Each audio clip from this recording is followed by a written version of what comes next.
Friends, क्या आप जानते हैं कि कैसे इंडिया के famous businessman Anil Ambani, Nirav Modi bankrupt होने के बावजूद जीते हैं इतनी लेविश लाइफ? इसका खुलासा किया है पेंडोरा पेपर्स ने, जो एक आउटबर्स्ट है वर्ल्ड के रिच और पावरफुल लोगों के फाइनेंशियल सीक्रेट का। ICIJ international consortium of investigative journalist एक ग्लोबल इंडिपेंडेंट नेटवर्क है वॉशिंगटन DC में, जो एक्सपोज करता है क्रॉस बॉर्डर्स पर हो रहे क्राइम और करप्शन को।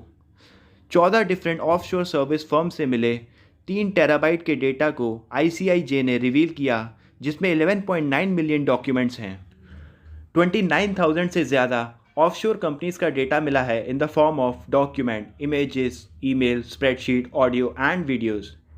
इतने कॉम्प्लेक्स डेटा को एनालाइज करने के लिए ICIJ ने पिछले एक साल में 117 कंट्रीज़ के 600 से ज़्यादा जर्नलिस्ट को इन्वॉल्व किया। वहीं इंडिया के इंडिया एक्सप्रेस को पूल किया गया। ICIJ की रिपोर्ट की माने तो अप्रॉक्सीमेटली 6 से 32 ट्रिलियन डॉलर का मनी इवेजन हुआ।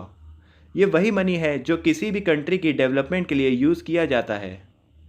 पेंडोरा पेपर्स से लीक हुए डेटा में 90 कंट्रीज़ के celebrities, royal families, Forbes billionaire और 300 से ज़्यादा पॉलिटिशियंस के नाम हैं। जॉर्डन अपने रीजन की पूरेस्ट कंट्री है, जिसका किंगडम फॉरेन एड्स पर डिपेंड करता है।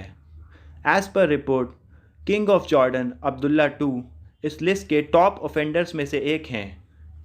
इन्होंने ऑफशोर कंपनीज के थ्रू UK, US में प्रॉपर्टीज़ में इन्वेस्ट करके 100 मिलियन से ज़्यादा का मनी इवेट किया। वहीं इंडिया के 300 से ज़्यादा लोगों के नाम हैं पेंडोरा पेपर्स पर। कुछ फेमस इंडिविजुअल जैसे अनिल अंबानी, हाल ही में UK में 3 चाइनीज़ स्टेट बैंक के अगेंस्ट चले ट्रायल में अनिल अंबानी ने अपनी नेट वेल्थ ज़ीरो डिक्लेयर की थी। As per Pandora papers, Anil Ambani के पास 1.3 बिलियन डॉलर की 18 ऑफशोर कंपनीज हैं।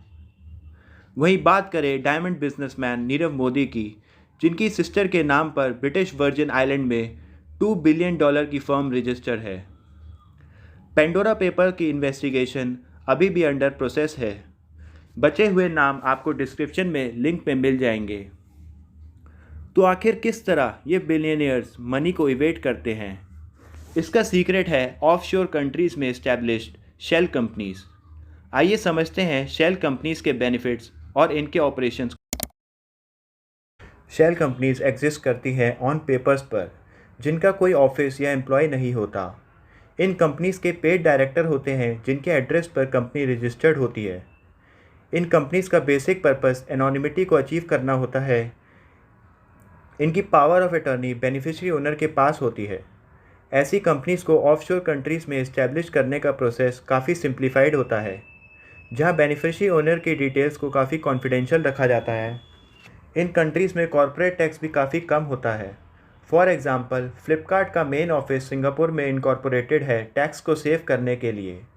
इंडिया में जहाँ कॉरपोरेट टैक्स 30% है, वहीं सिंगापुर में कॉरपोरेट टैक्स केवल 17% है। कॉमनली यूज ऑफशोर कंट्रीज़ में सबसे टॉप पर ब्रिटिश वर्जिन आइलैंड है। एक शेल कंपनी इलीगल तब होती है जब उसका बेनिफिशियरी ओनर उसको अपनी रिटर्न में एज एन एसेट रिवील नहीं कर। एक बात तो क्लियर है, ज़रूरी नहीं कि जितने भी लोगों का नाम इस लिस्ट में आया है वो सभी इलीगल एक्टिविटीज़ या टैक्स इवेजन में इन्वॉल्व हो। एक कॉमन मैन के नज़रिए से आप क्या सोचते हैं? क्या टैक्स इवेजन सही है? कमेंट बॉक्स में लिख कर ज़रूर बताइए। अगर आप भी इन्हीं की तरह सुपर रिच होते तो क्या करते? 30 से 40% गवर्नमेंट को टैक्स पे करते या इन लूप होल्स को एक्सप्लॉइट करके अपनी वेल्थ सिक्योर करते? वीडियो इन्फॉर्मेटिव लगी हो तो उसे लाइक, शेयर और सब्सक्राइब ज़रूर करें।